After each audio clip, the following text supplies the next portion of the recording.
I believe that everybody has a story, and I'm fascinated to hear them. So come with me as we take a walk down Fascination Street. Welcome back, folks. This episode is with actor, producer, director, and writer Michael Worth. In this episode, we talk about Michael starting to make movies at 10 years old. You know, like monster movies with scripts and special effects, the whole 9 yards. We also talk about the many hats that an independent filmmaker wears. Michael explains the importance of tenacity for an indie filmmaker. He also touches on a few financial tips for people new to the business. And finally, we talk about some of his upcoming projects, including Rance Howard's last film, Appleseed. Enjoy, guys. This is actor, writer, director, filmmaker Michael Worth. Yeah, talk to me, yeah.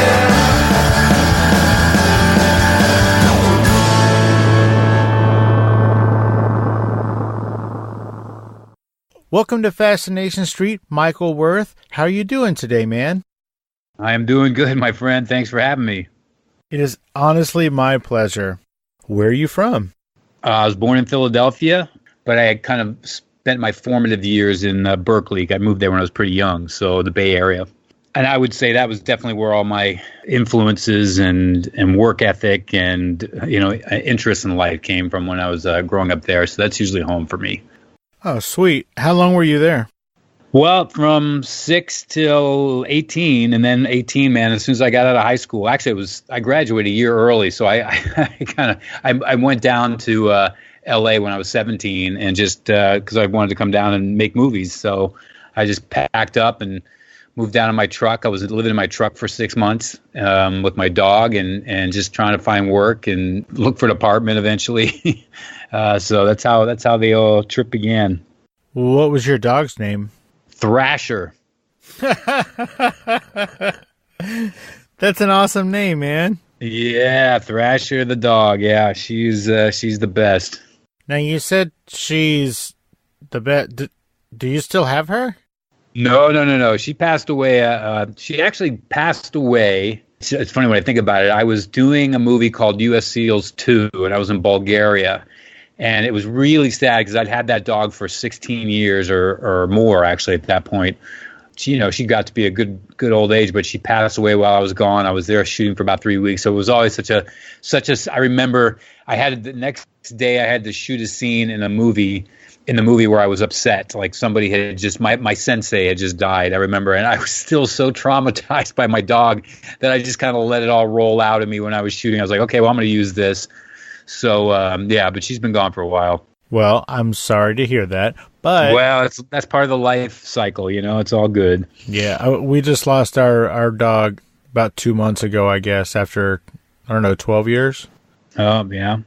Yeah. What was it? Was it a lab or something? Or was it a shepherd? It was a little pug. Oh, a little pug. Yeah. Those are good dogs. He was the best. He will be missed. So... tell me about when you decided that you wanted to get into the movie business. You said that you got out of Berkeley as fast as you could because you wanted to make movies. So when did that passion start? Really early for me. I was at 10 years old when I started buying my first Super 8 movie cameras. And at this point, Ray Harryhausen, the Godzilla movies, I was just all the, back in the day, famous monsters of filmland. These were my inspirations. And I went out and I worked and saved and bought 2 Super 8 cameras. And this is right prior to video making, and still nobody really had video cameras. So I was shooting on film, and I started making movies. I would write the scripts up. It wasn't just like, and when I say this, I don't mean just like, some people go, yeah, let's go out and make a movie today in the afternoon in our backyard. I would script them out. I knew who I was going to hire to play the parts. I would do it with special effects. So it would take me sometimes weeks to put together these little buildings and the monsters I wanted to attack it, etc. And the very first film I made was called The Tire. And The Tire was a story about a rocket ship that was flying from Earth to the moon, I think, or Mars or something. And as it's flying, a tire falls out when it's way up in the air. And so the tire falls, hits Earth, and is going at this high rate of speed. And I animated the rocket and the tire falling out. And then what I did was I ran around with my camera and rolled a tire down the street. And then I would just go up to strangers and ask them to jump over the camera like they got hit by the tire. Because I had seen a Little Rascals episode when I was a kid where they were like thinking a go-kart and they kept crashing into people and they would just fly over the camera. So I thought, okay, I'm going to do the same thing. And that was the whole movie. It's just the tire comes down, hits Earth going at 100 miles an hour and just starts knocking people out of the way. How was people's reaction when you said, "Hi, excuse me"? Think about it. You're a 10-year-old kid with a little movie camera. They were just, I mean, every person I'd ask was willing to do it. And so it worked out pretty good. And then the second movie I made was Dracula versus the Sea Monster, and I played Dracula, and my brother was the sea monster, and my mom was the camera operator, and we'd go out to, I think we shot it in Salinas, which is over by San Francisco, and just all it was, the sea monster comes out of the water, Dracula's floating around the city, and they get into a fight on the pier. That sounds awesome. You don't happen to still have these, do you? Some of these I have. I don't have some of the earlier ones, but I still have a number of them. And interestingly, though, I actually just this last couple of months started transferring film that my grandfather shot in the 40s and then even the late 30s. He had a 16 millimeter camera and he shot all this footage of, he wasn't making movies. He was just filming the family and his, my mother when she was a child. And it's great because there's times where he goes to Ocean City, New Jersey, and he's panning across the marquee and it says, appearing Wednesday, the Three Stooges and the Andrews Sisters. And it's just such a cool piece of, history. And I've got probably about an hour of this footage between 1938 and probably 1955 or something like that. It sounds to me like you need to write yourself a period piece, my friend, and use that footage. Yeah, I actually have a half-written script for a story about my youth growing up in being, wanting to make films, kind of a Stand By Me kind of idea, and so I'd love to do a period film. I actually have a script that actually was given to me by David Mamet a number of years ago, and I've been trying to get it about 5 years now, really seriously trying to get it produced. I'm getting really close. I mean, we're at the point where I've got some interested financing and, we might get lucky and push forward on it next year, but it's set in the 1930s. So interesting. What was the occasion where Mamet gave you a script? How'd that work out? I was screening a movie that I did called God's Ears, and I was screening it in Beverly Hills, and my girlfriend at the time was working for the Mammoths. I would go over there and hang out with them, and just kind of knew him on a social, him and his wife, Rebecca. Had the screening, and they came, and they saw the film, and then a week later he called me up and said, look, I got this one script that I've written with Rebecca, and it's based on a 1930s novel called Come Back to Sorrento. And he goes, if you can pull the money together, you can have it to direct it. So I was like, okay, thanks. So it's been kind of the top of my list project. It just, surprisingly though, a lot of people think, well, wouldn't that take you just 2 seconds? And it's just not the way it works. Everybody's looking for the next Captain America or the next King Kong or whatever. And so when you come up to him and say, yeah, I've got this sort of offbeat love story set in the 1930s based on a novel, even if you've got people attached to it like Bill Macy and Felicity Huffman, and they both expressed interest in being in the film, and we're trying to do it for a very small amount. We're not asking for $50 million. In fact, it's well under $10 million by a long shot. But it's still a struggle. It's always, sometimes these movies take a long time to get going. I feel like the industry has changed maybe in the last 10 years, and they only make $1 million movies or $100 million movies, and right. Not too much in the middle ground there. You're right. There's a big gap. It's weird how it works, and it's with Netflix and all the different streaming services, the way they're working, it's the whole parameters of what people are going to see is changing. It's pretty much becoming event movies for the theaters, and everything else is going to be some form of television or laptop stream, Yeah, I think there's barely room for an art house flick anymore. I mean, there's movies that are, I guess, nominated. I guess the Golden Globe nominations came out recently, and some of those movies I never even heard of. So either they're playing at some small art house once, or they're on 5,000 screens. So Yeah. And a lot of the times those movies get made for whatever they make them for $1 million or $2 million or whatever. But then what happens is somebody buys them and then they spend $5 million on promotion, so then they're, now it becomes a $7 million movie. Like I think about Moonlight, I guess it was from the other year. Some of the, there's half a dozen examples right now, but yeah, sure. People go out and it's 1 out of 10,000, and it's just part of the narrative of this business. It's all a risk, but sometimes when you got to do it, you got to do it. But most of us that do this, we do it because we don't have any other choice. In other words, if you packed up and went to Arkansas and started working at a restaurant, you'd want to jump off a mountain. You root, because once this gets in your blood, and you're an artist and you're a filmmaker, whether you're a set designer or whether you're a director or writer, whatever, actor, whatever it is, it's do or die in many cases. It certainly seems to be trending that way. So what were your parents' reaction when you told them that you wanted to be a filmmaker? My mom is 100,000,000% my biggest supporter and has always been. She like I said, she was my camera operator when I was a kid. When I would go out and buy film, she would, I think it was costing a couple of dollars, but it would really cost $20, and she'd cover it and make me think I was paying for it. I mean, she has been there for me. I can't even tell you, even to this day, I have my grandmother, who's right now 96 years old. She's a character, and I've used her in so many of my films in some way or another.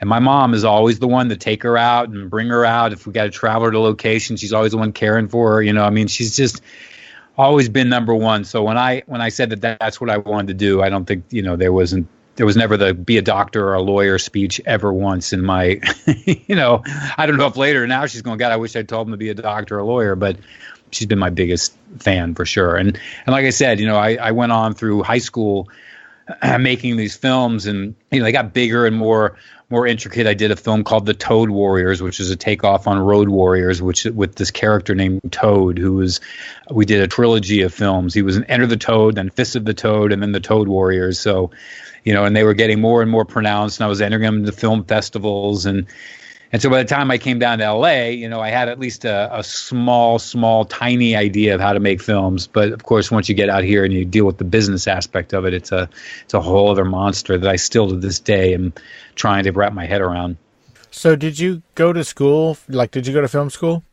No, I didn't. I learned fully on set. I came to LA and started working in stunts right away, doing fight scenes, and then I started doing extra work, and I would just, I would sit around and really, just study. But to be honest with you, I would say my biggest crash course in directing, because at this point I was, an actor, a stuntman, a fighter, that kind of thing, wasn't until I did the TV series Acapulco Heat, because when I got onto that series, it wasn't even until the second season, there was a woman who was one of the alternating directors that we had on that season. Her name was Brianne Murphy.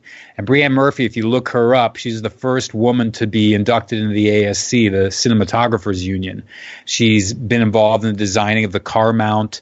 I mean, she's got this incredible history working back with Bill Warren on films like Man Beast and all these old, horror films from the 50s. And she was probably outside of my mother, my second biggest influence in the business. As we would go on to set, and she would literally, because I was so interested in directing at that point, she would hand me the secondary camera, and the producers would have no idea. And she'd go, "Hey, run off and go shoot X, Y, and Z." And she'd give me a couple of shots. She would send me off to do some second unit directing with the camera and a small crew. And then I'd come back, and then later, maybe the next week, she'd have a fight scene. She'd go, "All right, why don't you go off and direct the fight scene?" And the producers never even knew I was doing it. So I gave her a lot of credit for being the rebel that she was and letting me learn. And so that was kind of my film school, I would say, more or less the second season of Acapulco Heat, where I was really learning to cut my teeth. Very cool. So when was it that you knew that, because there's quite a bit of difference between, wanting to do something and then being able to support yourself doing that thing. So when was it that you knew that you could support yourself with this passion? I would say, God, man, close to 10 years, where I was literally not having to do anything else or think about anything else, and all my income was coming solely from the entertainment industry. maybe 8 years somewhere along that line. But up to that point, I was doing real estate appraising on the side. Sometimes I'd go off and do a movie. Like the first couple of films I did for PM Entertainment. I remember the very first one I did was called Final Impact, which I did with Lorenzo Lamas. And I was just so naive of how this whole thing worked that when I got the part, I immediately thought, okay, great. Now I'm going to go buy a house. I'm going to go do this. I'm going to do that. And I didn't realize I was just getting paid $4,500 to make this movie, which was probably my biggest paycheck at the time. But I was like, oh, so I'm going to star in this movie with Lorenzo Lamas. And that's all I'm going to make at it. So I started to go, okay, I gotta keep my, if I'm going to do movies like this and get these kind of paychecks, I got to make sure I got some source of income. So, I went out and I continued to keep some source or another from other interests I'd have from construction or what have you to coming in. But then at some point it got to a place where I was writing and directing, and so even when I was just starting to turn away some of the work, I was getting a lot of these kickboxing movies and these fight films, and I was going, well, I'd like to. I don't know if I want to have a 3 to 5 year career doing these things and then suddenly be the karate guy that nobody wants to hire. So I started turning that stuff down to try to do smaller films or TV shows where I can show myself as an actor that's not just not somebody that just kicks people in the head. But it was right around that time I started writing and I started editing, and so I had other sources of income, but it was all coming from within the film industry, which was fine for me, because that's where I wanted to be. I was working for a company and writing films for Lifetime and for the Sci-Fi Channel and that kind of thing, and I'd ghostwrite some of the scripts, and some of them I'd be the main writer on, but it was just that's sometimes what you got to do, and if you're into it, I just happen to love filmmaking in general. I mean, I love the art department. I love the cinematography. I worked as a camera operator for a while too, just to more or less, not because I had to make money, but because I really wanted to keep learning about photography, which has always been an interest of mine. So anyway, I mean, that, answered your question, but yeah, eventually I got to a point where just the business itself would cover my bills. So what was it that initially got you into film? Because it sounds like you really knew what you wanted to do from a very early age. So what was it that sparked that initial interest? Well, I'll tell you, it was, like I said, it was Ray Harryhausen and Godzilla and Roger Corman. I mean, I was really into, like a lot of kids are, monster movies, but I wanted to make my own. I wanted to do animation. In fact, my first thought was I was going to be an animator like Ray Harryhausen and come down to LA and do special effects. And at that point, it was, maybe that wasn't entirely my dream, but I started to also realize that might not be the most lucrative idea to follow. And since I had such a connection to actors like Spencer Tracy and Steve McQueen, I thought, well, I'll go out there and maybe I'll get lucky with acting, or maybe I'll end up being a top stuntman, or, I just knew I just wanted to work in film, and I was open to however it took me. And so when I came to LA, I managed to get a agent within the first 6 months of being here. Actually, a guy on the beach, and it sounds like such a typical thing. And I was on Venice Beach. That's where I was living. And this guy came up to me and said, "Are you an actor?" And I was like, "Well, I want to be," and blah, blah, blah. And he said, "Let me take you under my wing and we'll see what I can do." And he started sending me out auditions. And so I started working.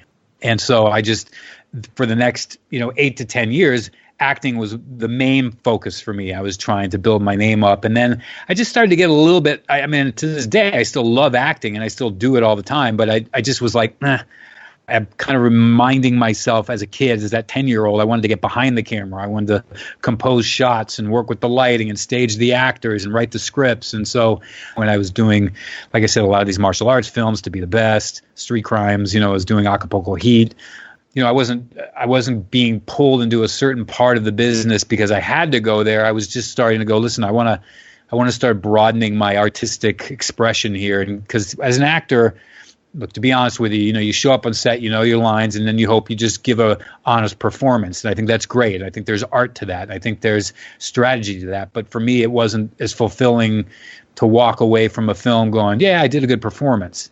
I mean, I'm glad I'm a part of a good film, hopefully, but I felt like I needed to try something more and something a little more from the other parts of my brain that were being used as an actor. So that's kind of how I started going in. And directing, the directors were always the people I was most interested in. If you look at my library today, there's maybe 10% of it is actor biographies. I got Steve McQueen, Spencer Tracy, I got Bruce Lee. I've got a few people in there I've got a lot of books about, but 90% of it's all directors and cinematographers, because to me that was where my interest lies, their process.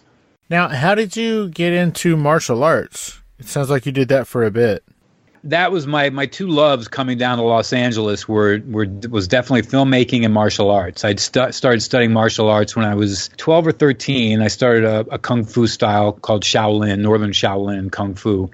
And I did that for a number of years. And then I started getting into, as a teenager, you start to do competition. So I started studying another Chinese system, but it was very combat oriented, called Wu Chen Pai, that again, we're in Berkeley at this point, and I started entering karate tournaments. From karate tournaments, I started working our way to more full contact kickboxing tournaments, and I was just really loved the arts. I loved understanding the philosophy behind it. Bruce Lee had been my idol since I was a kid. I accidentally went to see Enter the Dragon thinking it was a monster movie because there was a dragon in it, but I was so pulled in by his charisma and his how he came across on screen, and I was just enamored by it. And then when I started reading about his philosophy and how he utilized martial arts to just improve his life as a person and a human being and as an artist, I was like, I'm all in.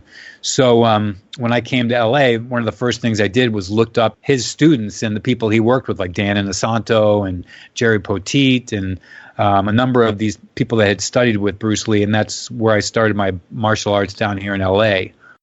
So you're in LA and you're acting your ass off and you're writing and you're filming. When do you think was, quote unquote, your big break? Like, when were you able to quit your day job, so to speak?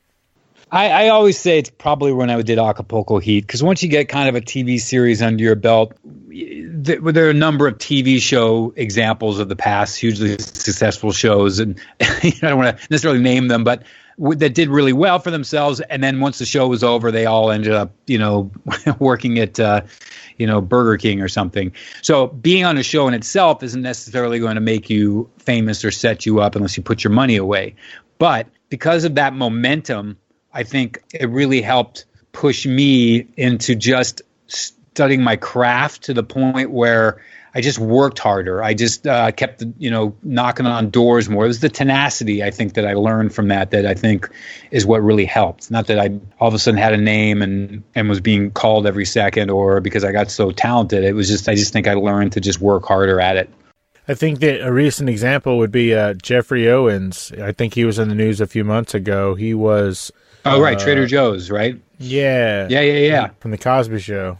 Yeah, and I think it's, unless you're an actor and you're in the business, sometimes you have a different perception of actors. Like, granted, on the Cosby Show, I'm sure there was a lot of money being made there, but I mean, I can tell you the number of actors that I know that are fairly well known that struggle to this day. It's like they still got to get money. It's, you get chunks of money, but unless you're either really smart with it or invest it and put it away somewhere or stash it, you got to keep making it.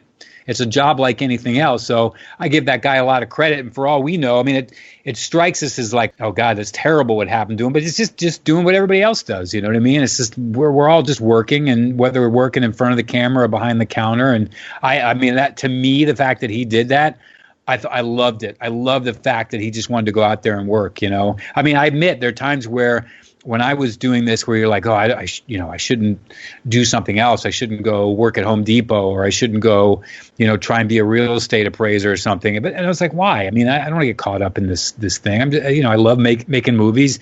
Yeah, I've been on TV, I've been in films or whatever. But, so what? If I got to go out and do this, and luckily, it's never really come to anything like that. I've managed to always work enough and do enough things and be smart with my money that I'm, able to.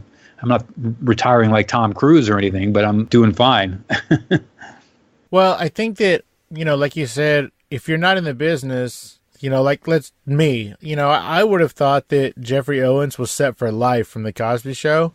Right. And, now that I think about it, he might have been until Bill Cosby did something, and then they pulled those shows and Jeffrey wasn't getting those residuals anymore. I mean, I don't know what those checks were like, but those deals were made back in the day when people got paid for residuals, Yeah. So I think that one of the things that I guess we don't think about, everybody's a social justice warrior. They don't think about all the other people. Yeah, you took down Bill Cosby, but, there was probably 80 other people getting paid on those reruns, and those are just gone now. Well, and I can tell you, I get residual checks every week from all the shows I've done, and I can tell you a few of them.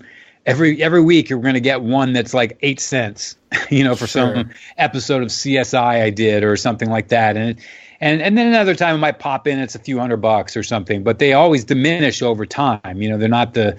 That I remember when I did Acapulco Heat, the first residual check for each episode I got was, a big chunk of money. You're talking like, in the thousands. And then over time, they just end up going smaller and smaller and smaller. So unless you keep working and doing other things, you're right. I think on a show like Friends, you could probably never work again. And as long as you're not, partying like Mike Tyson or something, you'd probably be okay. Yeah, that makes sense. One piece of advice I always give to people that come in is I say, look, if you can be smart when you come in here and think of yourself as a guerrilla worker, just look for ways to make money while you're acting or trying to direct or trying to write or whatever it is you're trying to do. And then just get an IRA, get a Roth IRA or a savings account that you put money away. I don't care if it's $50 a month, that you just keep putting that away. So you know that 30 years from now or 40 years from now, even if you never became the superstar you wanted to be, you're going to look into that account and go, hey, that's a nice, cool $500,000 in there from all that work. And I think that that's just the important part, is that when you get the check for $2,000 or $50,000 or whatever it is for your job, put a big chunk away and be diligent about that. And I think I learned that a little later in the business, but I was glad that I did, because I think it was one of the things that helped me, was just not going, I'm going to go out and buy a Lamborghini now, Yeah. Well, I think that is sage advice, and clearly it has served you well, because when is the last time you had to go work for somebody else to get a paycheck? Yeah, it's been a while. I would say outside of the entertainment industry since, the 90s somewhere, you know what I mean? Since then, there are times where I'm working on screenplays. There have been times, like I said, where I was working as a cinematographer. I used an assumed name, but I worked as a cinematographer on a couple of features. I wanted to learn and practice my craft, but, I was also getting paid a nice little chunk of money. So, I've done more than just, stand in front of the camera and recite lines and et cetera. But where I was working for another company that had nothing to do with this business, yeah, it was definitely back in the day, somewhere around Acapulco Heat, probably. Why did you use a different name when you were a cinematographer? I got a film coming out where I used my name on it just because I think at that time I was thinking to myself, I was along these lines of just branding a name. Like I was like, okay, I want to be Michael Worth, the ... Michael Worth, the actor director. And I was like, I don't want to have my name on as a cinematographer. It just seems kind of odd. Like I was like, I didn't want to like diffuse what I was trying to build my sort of brand name on. It sounds like a grand description of what, me as a person, but there's a little bit of this business sort of etiquette where you're trying to like present yourself a certain way. But then I got to a point where I was like, look, I'm a filmmaker. That's just the way I see myself. And as a filmmaker, I'm not going to sit here and worry the fact that my name's, I can tell you there's a good dozen movies out there that I was the editor on that my name's not on. So, in looking at your IMDb, you're listed as, editor, camera, second unit director, stunts, producer, director, writer, actor. That's a lot of hats for a fella to wear. If you had to pick two of those hats and one of them wasn't directing, what two would you pick? Probably writing and acting, I would say. I was almost going to say writing and cinematography, but I would probably say at this point, writing and acting. I just got off of an experience where I wrote a script for a film. When I wrote the script, because I wrote it 10 years ago, I wrote it for myself to do with Ron Howard's father. And I was at one point recently when I was pulling it together finally to get it made, I was going to offer it to somebody else. There was a couple of notable actors that I had access to that I was going to offer it to. One was busy and so couldn't do it. And then the other one I was just about to present it to, and I went, I wrote this for myself and I've had it in my brain for so long, and there's a certain connection I have to the words and the character and the things being said in the story. And so I decided to play the role.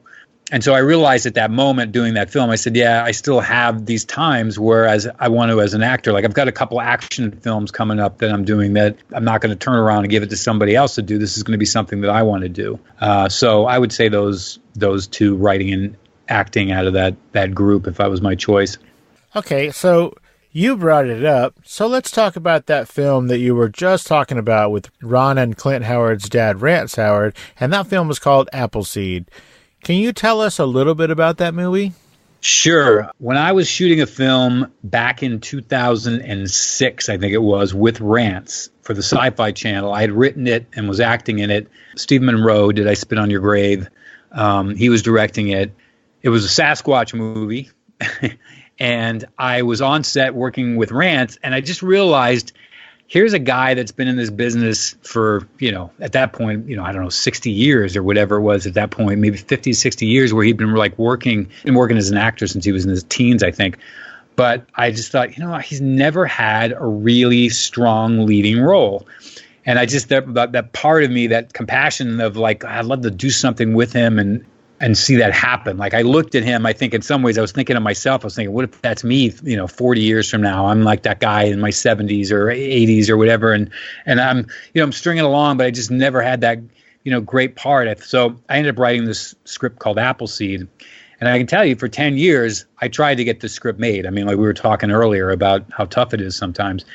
And there were times with this particular script that I was literally at a business meeting with the script on the table, having a guy writing a check to me for $10,000 to buy the script and eventually would finance the movie, and have it get pulled out from under me constantly. It was the weirdest thing. I was like, I've never had a project get this close to getting made and then stop at the last second. And then last year, which is, we're in 2018, so it was 2017, I went to a group of investors who I'd worked with on a film.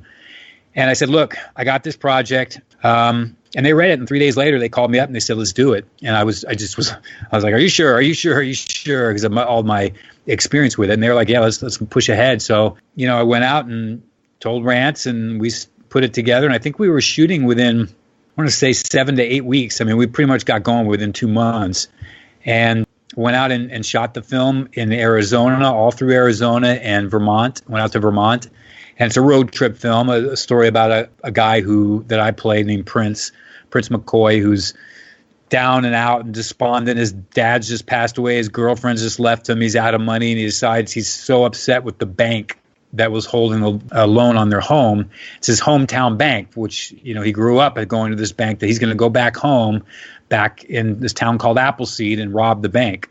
And on his journey, meets a hitchhiker, an 80-year-old hitchhiker that's just gotten out of prison for 40 years for robbing a bank. And it's this journey they take on their road to this bank robbery. And so we shot it.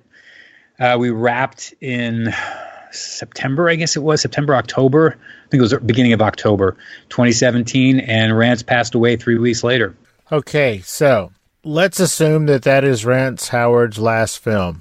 Would that be a safe assumption? Yeah, it was his last film. He actually did one day on his son's show, Arrested Development, right after he came back. But that was his last film. Okay. So you have the honor of making Rance Howard's last film with him, and I have the honor of recording Rance Howard's last full-length audio interview. Wow, I didn't know that. That's great. Yes. I interviewed Rance Howard at his home, at his breakfast table in July. Wow, that's really cool. Over in Toluca Lake there. Yes. Yeah.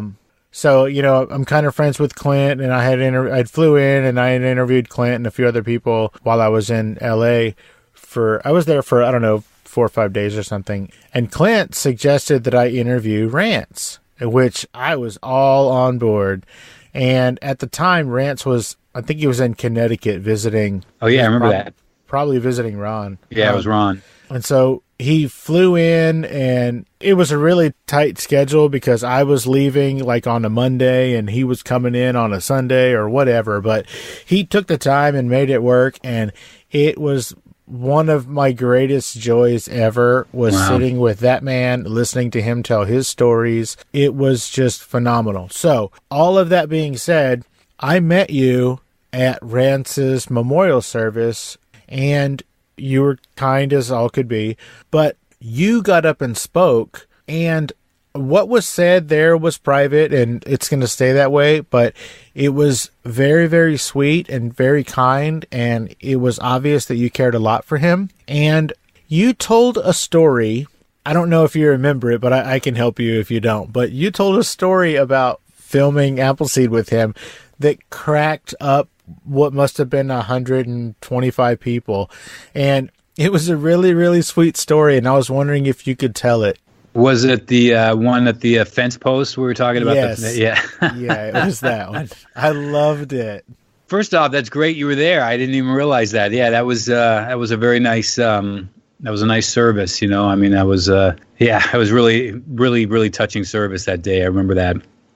But yeah, I was we were driving across Arizona. We had just spent about a week shooting in Kingman, Arizona, which is over kind of by Vegas, and we were now driving to shoot another week over in Cochise County, which is over by the Mexico border.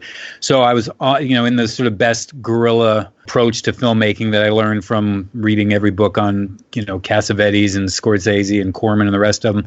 I was shooting sequences on the drive. So we got to this one point, I was driving along and I saw this great old set of railroad ties, and they were made for a corral. And one of the things I love doing on a film, particularly when you have somebody like Rance, is to try and grab real life. Like there's a number of sequences in Appleseed where it's just the camera's rolling and I just get him to talk, So we were doing one of these scenes and I thought, well, look, let's have a scene where we pull over the side and we're at this, at corral, and you can just sit here and talk to me about some of your past, and then we'll realize in the scene that, the two of us are peeing against this thing, and it'll be kind of funny. So we go over to the set, and the cameras I had set back about good, several hundred yards behind us so I could get the car in the foreground and see us way in the background.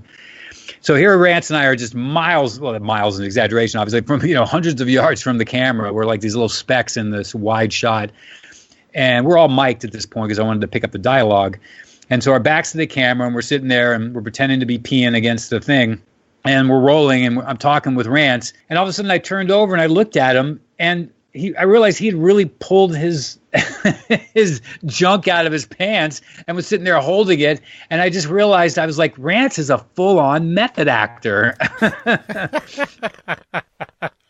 And that story cracked everybody up. I love that story so much. Thank you for telling it. Oh, yeah, sure. No, it was one of those moments. We did a scene actually in a swimming pool.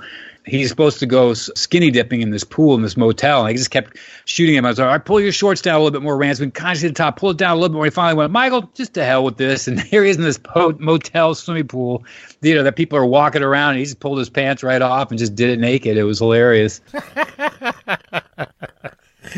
Oh, he was such a great guy. Yeah, he was a character, man. I think that was my sixth movie with him. I did one before that called Broken Memories that I directed, that he plays another great role. I mean, I'd say even Ron said to me, his two best roles were the last two that he did. So he was, in terms of like his kind of what he got to do. But we did another, 3 or 4 films prior to that.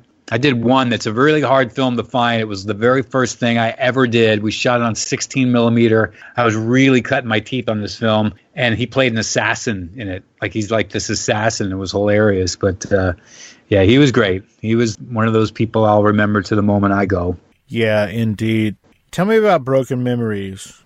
Broken Memories is an interesting project. I did it a few years before. It wasn't like Appleseed where, sometimes us as directors, we come on to projects that we get to direct and follow it through from beginning to end. And then there are other projects you get on where, you kind of go on and, you have a few words to say and you get to talk to the actors and say action and cut, but then you kind of like let the film go to the producers and the way they want to take it. But I loved that experience on that movie. It was written by a woman in Oklahoma about her parents dealing with Alzheimer's. And Rance plays a character who's got Alzheimer's, and he's trying to stay home on his ranch. And his son, played by Ivan Sergey, is doing his best to see if he can keep him on the ranch and not take him to a home, because he kind of promised his dad he'd never take him to a home. And so Serena Vincent was also in it. It was a really nice one. We shot in L.A., and that's out. You can get that. It's on iTunes and a few other places I know.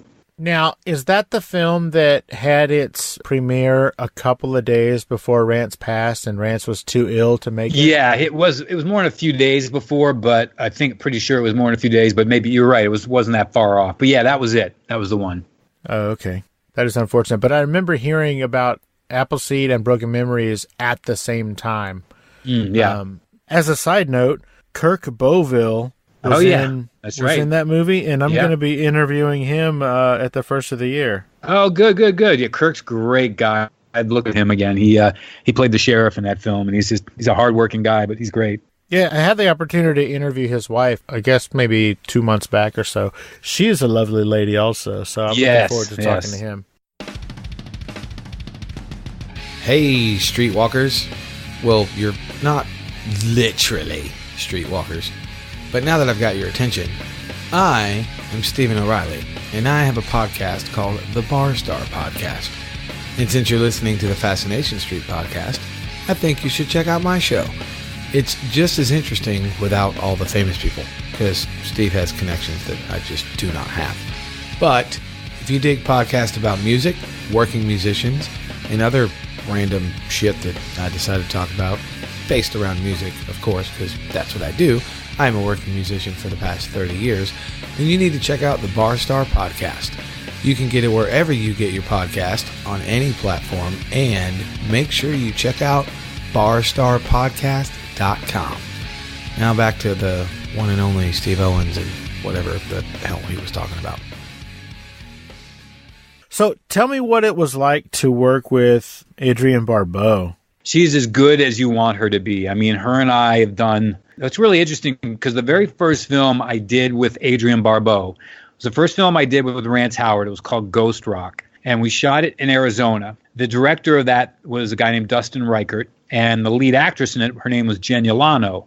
And Adrienne and Rance and I did a number of films separately, along the lines over the next 10 or 15 years, I guess it was, between those two films. But what was really interesting is on Appleseed, Rance, Dustin, the director who was producing Appleseed, Adrienne, and Jenya were all together for the first time since Ghost Rock in the same state of Arizona on literally the week we wrapped Ghost Rock. It was such a weird symbiosis of why we ended up there exactly 15 years later to the week that we wrapped the prior movie. So, but she was great. I worked with her on that. We did another movie together. I brought her on called Complacent that I was acting in and my friend Stephen Monroe was directing. I put her in a film I have coming out that I've actually been working on for over 6 years now called Bring Me the Head of Lance Henriksen. It's been an interesting journey with this movie. So we did that, and we've done a couple of projects here and there. But and then she came on and worked on Appleseed for a day. But she's just the absolute best. I love her to death. It sounds like Adrienne Barbeau is like your go-to girl, man. I think I'll tell you something. Adrienne Barbeau, Tim Thomerson, Lance Henriksen, and John Saxon have been like my favorite people to work with, and I've done a number of films with all of them, and I just I will always go back to them and work with them. I mean, there's a number of people I've worked with, like Busey and these guys who I get a kick out of, but I get nervous trying to work with them. You know what I mean?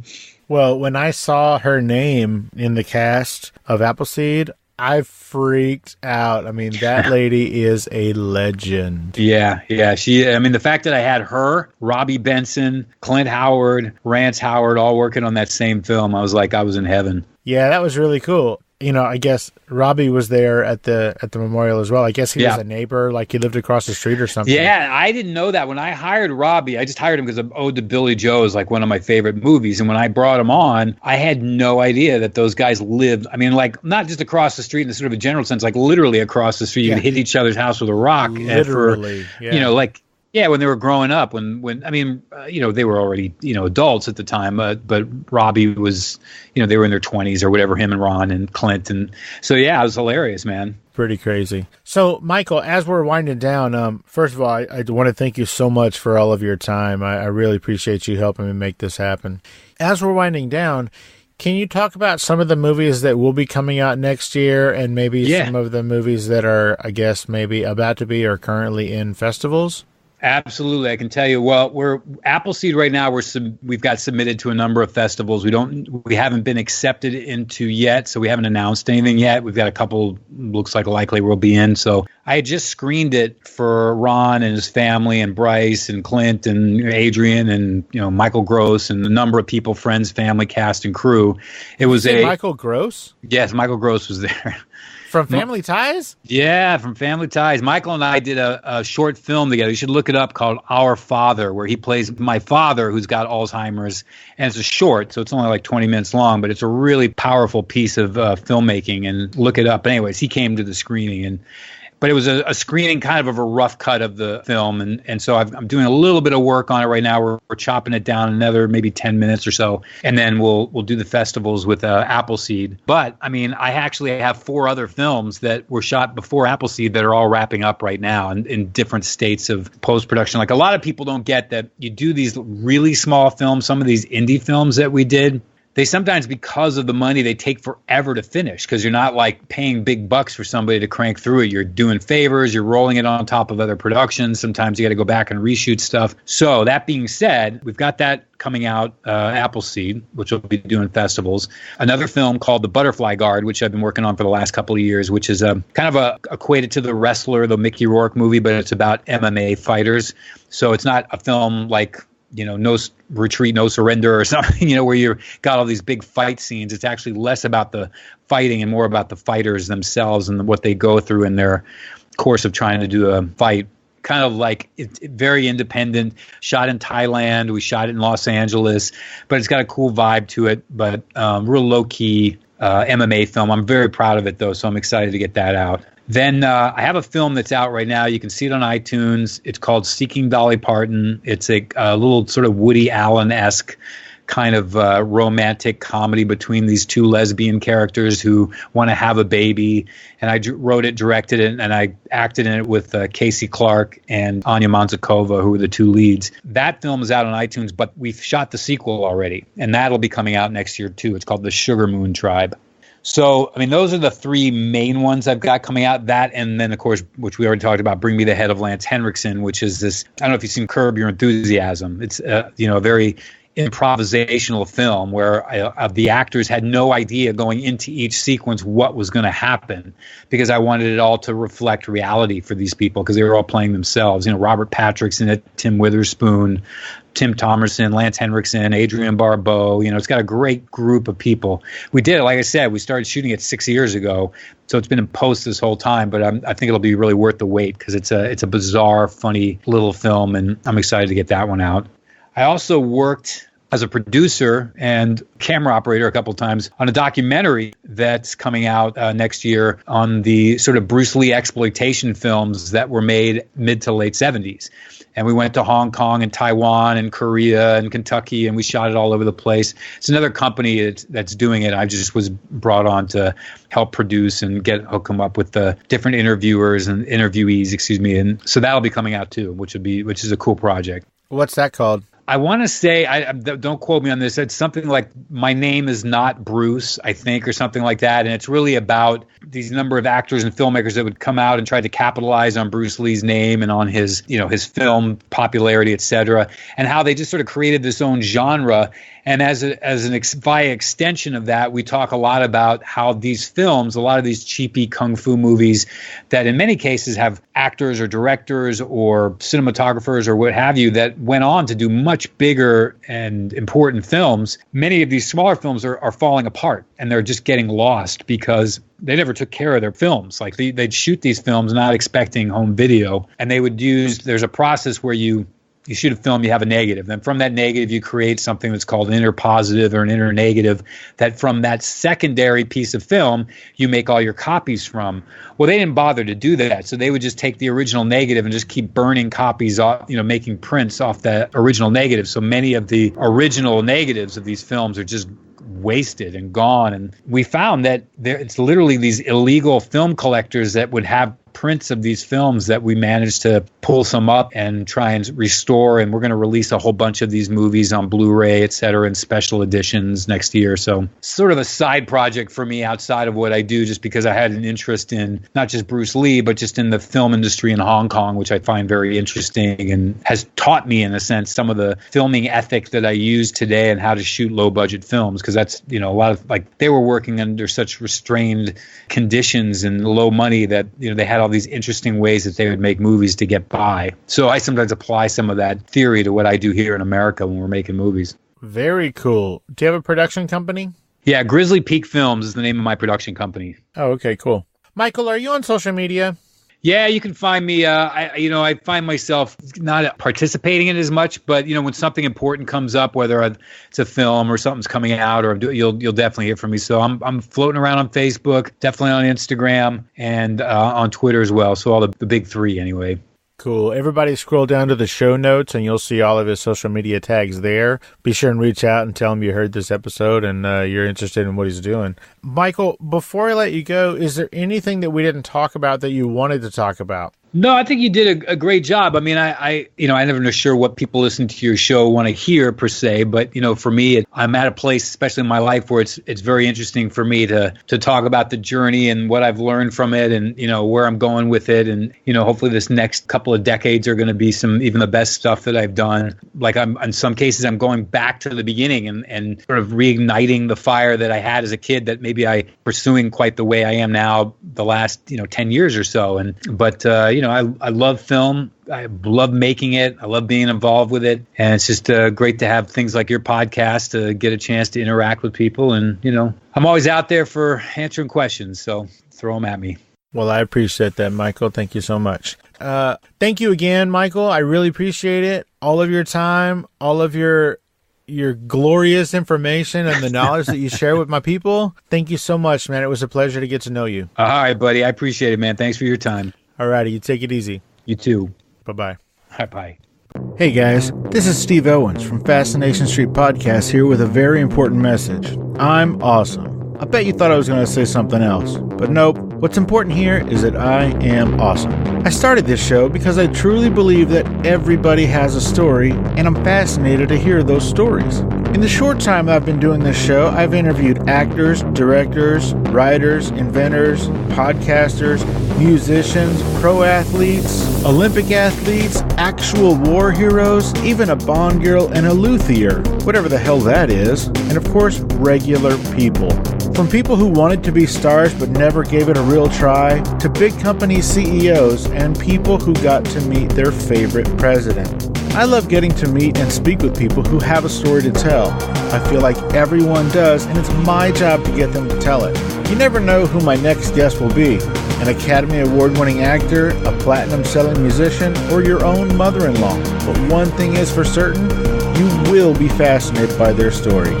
So come take a walk with me down Fascination Street. You can find Fascination Street Podcast on Apple Podcasts, Google Play, Spotify, iHeartRadio, and of course, FascinationStreetPod.com. Opening music is the song Magnolia from the 2014 album Intransigence, used with permission from Douglas Miles Clark. Closing music is Apollo from the 2001 album Into the Known by the band Sapphire. Thanks for hanging out with us and getting to know a little bit about our guest. We'll see you next time on Fascination Street.